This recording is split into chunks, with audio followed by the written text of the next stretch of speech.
অবিশ্বাস্য, অবিশ্বাস্য, অবিশ্বাস্য। আমার না আরও অনেকবার অবিশ্বাস্য বলতে ইচ্ছে করছে, কিন্তু এই মুহূর্তে আমি এতবার অবিশ্বাস্য বললে আপনারা হয়তো বিরক্ত হবে। ৩বার বলেছি, এতেই হয়তো অনেকেই বিরক্ত হতে পারেন।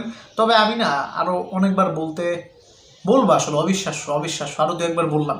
ঠিক আছে? এই যে বৈভব সূর্যবংশী বা বৈভব সূর্যবংশী, হ্যাঁ, যেভাবে আপনি তাকে ডাকুন না কেন, এই ছেলেটার মধ্যে আসলে কিছু একটা আছে। বিশেষ করে তিনি টেস্টে কেমন করবেন আমি ঠিক জানি না, তার ডিফেন্সে দুর্বলতা অবশ্যই আছে। তবে ওডিআই ফরম্যাটে এবং টি-20 ফরম্যাটে, মানে যেটা তার আসলে ফরম্যাট, এই দুইটা ফরম্যাটে বৈভব সূর্যবংশী এমন কিছু করবেন সামনের দিনগুলোতে, যা একটা নতুন স্ট্যান্ডার্ড তৈরি করবে। টি-20 ক্রিকেটে একটা সময় আমরা 200 স্ট্রাইক রেটে খেলাকে অনেক বেশি হাইলি রেট করতাম। স্পেশালি 2023 সালের আগে আইপিএলও যে সমস্ত ব্যাটারিরা 200 স্ট্রাইক রেট মেনটেন করতে পারতেন, তাদেরকে খুবই হাইলি রেট করা হতো এবং সেটাই মোটামুটি একটা স্ট্যান্ডার্ড ছিল। অবিশ্বাস্য ইনিংসগুলোতে হয়তো 250 পর্যন্ত চলে যেত। বড় ইনিংসগুলো, ছোট ইনিংসগুলো বাদ দিচ্ছি, ধরেন আমি 4 বলে 3টা 6 মেরেছি, সেখানে আমার স্ট্রাইক রেট যতই হবে সেটা আসলে বড় একটা ইনিংসের সাথে কম্পেয়ার করা যাবে না। এই যে এলিমিনেটরে বৈভব সূর্যবংশী 29 বলে 97 রান করলেন, 334 স্ট্রাইক রেট। তিনি যখন আউট হয়ে সাজঘরে ফিরে গেলেন তখন দলের রান 8 ওভারে 125, একটা উইকেট পড়েছে, মানে তার উইকেট। মানে এলিমিনেটরের মতো গুরুত্বপূর্ণ একটা ম্যাচ, আপনি পাওয়ার প্লের প্রপার ইউটিলাইজেশন না, আপনি হচ্ছে পুরো একটা ইনিংস অলমোস্ট দাঁড় করিয়ে দিয়ে গেছেন। মানে এক কথায় আপনি নিজ হাতে প্রতিপক্ষকে গুড়িয়ে দিয়েছেন, বোলারদের সাথে আপনি ছেলে খেলা করেছেন। 334 স্ট্রাইক রেট এলিমিনেটরের মতো গুরুত্বপূর্ণ ম্যাচে।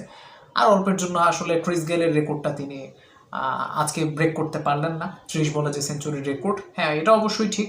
ক্রিস গেল যে সময় রেকর্ডটা করেছিলেন সেই সময়ে যে ধরনের রান হতো কিংবা পিচ যে ধরনের ছিল সেটা কম্পেয়ার করার মতো না, কিংবা ক্রিস গেলের সাথেও তাকে আসলে কম্পেয়ার করছে না।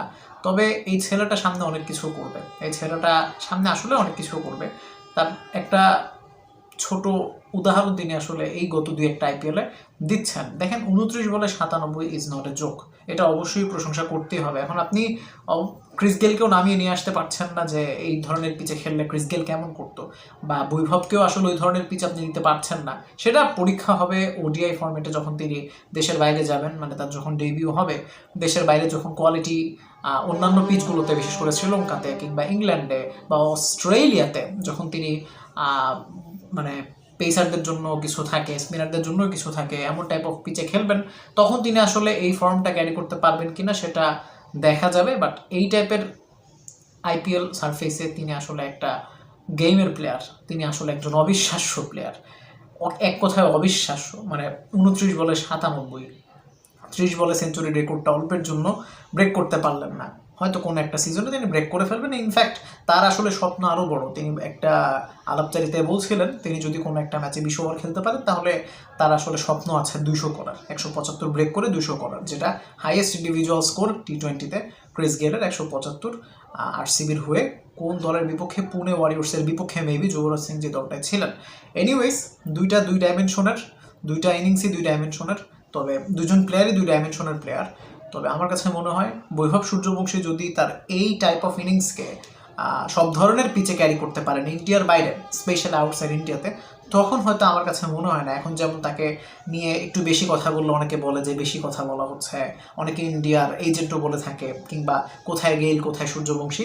বাট আমার কাছে মনে হয় গিভ দিস ল্যাড টাইম, 15-20 বছর যদি খেলতে পারে, মানে এ যদি আরও 10 বছর খেলতে পারে, এ যদি ফর্ম ক্যারি করতে পারে অ্যাটলিস্ট টি-20 ফর্মেটে, সে যখন ইন্ডিয়ার বাইরেও এমন ইনিংস খেলবে তখন আপনার আসলে মেনে নিতে আর কষ্ট হবে না যে এই ছেলেটা আসলেই সাধারণ কোনো ছেলে না, এর মধ্যে কিছু একটা ডেফিনেটলি আছে। Thanks for watching. আসসালামু আলাইকুম।